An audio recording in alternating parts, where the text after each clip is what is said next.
Hi everyone, welcome to 10,000 to Flight. That's my YouTube channel. You can subscribe. And today I'm just going to talk about the book of Genesis because, again, uh, I've had some friends and some arguments about the sin that Eve committed. We all know that Eve ate of a fruit, and that fruit became a fruit of disobedience.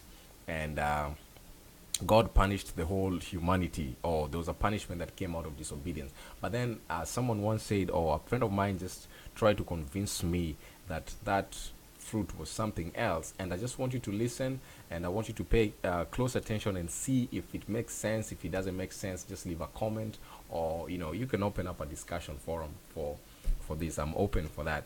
Anyway, if you look at the book of Genesis 3 and 13, God said unto the woman, "What is this that thou hast done?" That's after she ate of the fruit. And what does Eve say? Eve says, "The serpent beguiled me, and I did eat."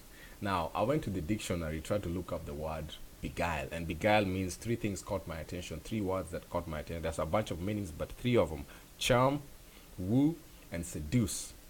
Now, we all know that the word seduce, charm, and woo are used, especially when you're trying to get to win the other party over to you, either sexually or intimately. There's intimacy that is found here, and in this video, I'm going to try to bring to light the the fact or the evidence that people say that Eve might have had sexual intercourse with Lucifer, and the fruit was a form of a sexual uh, a relationship that they had with Lucifer. And for me, it made a little bit of sense, but still, I'm not a believer, and I'm not going to preach this gospel because I'm not sure yet about it. But I'm just going to bring out the pointers. I want you guys to tell me what you think. Now we can see here from Genesis 3:13, Eve talks about Eve choose of all the words that she could have chosen, she chose the word beguile. And if you look at beguile, it just brings out charming, wooing, and seducing. Like Satan seduced me, Satan wooed me, Satan charmed me. I mean, that sounds sexual to me.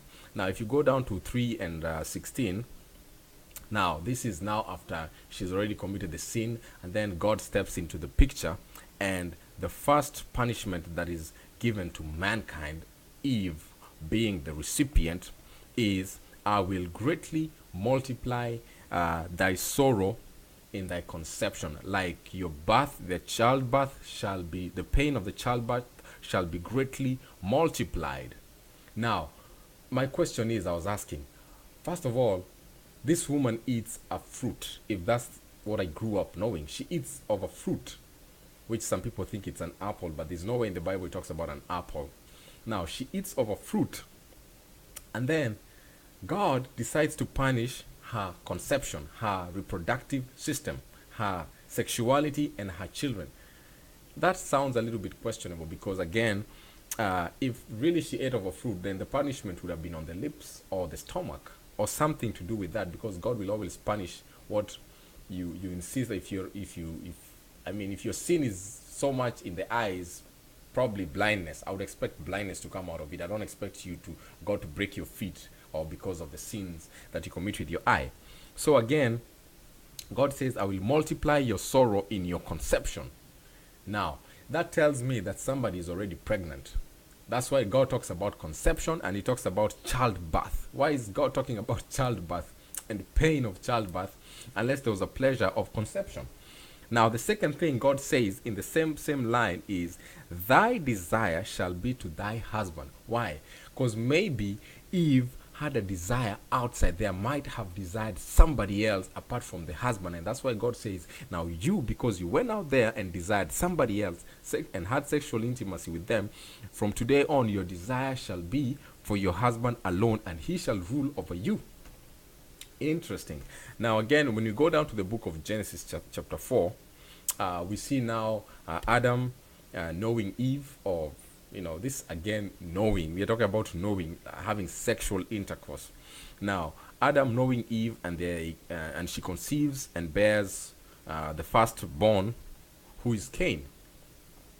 And then again, later on, he gets another son.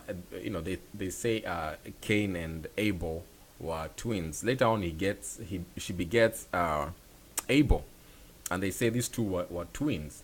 So could have been true, could have been a multiple conception for Eve, having slept with Lucifer and then again went back home a few hours later and slept with Adam because he gave the fruit to Adam.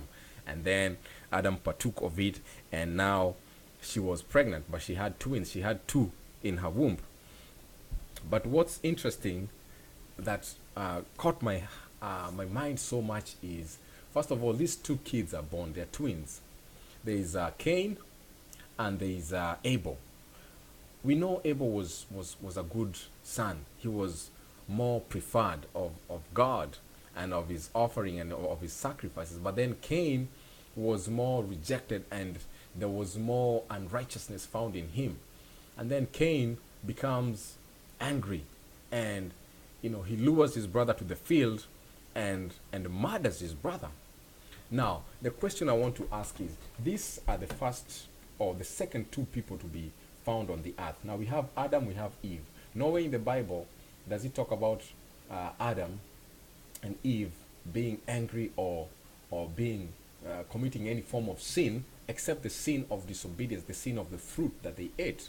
After that, these two, the Bible doesn't mention anything about them. But then it talks about Cain. It talks about wickedness being found in him, the wickedness to murder his brother, to be angry, to be jealous, to be, why does God accept your offering and not accept mine? I'm going to kill you. Now, my question is this. Where did Cain learn how to be angry? Where did he learn this wickedness? Where did he get this wickedness in him? Unless he got it from his father.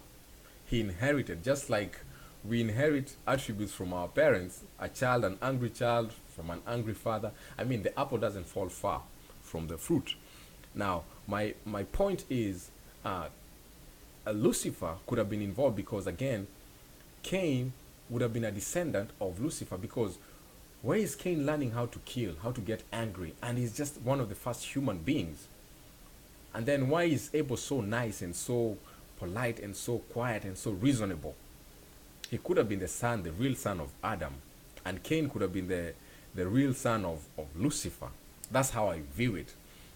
And then again, when we go down to the book of Genesis chapter 5, it says Adam begot a son. Let me just read it through chapter 5.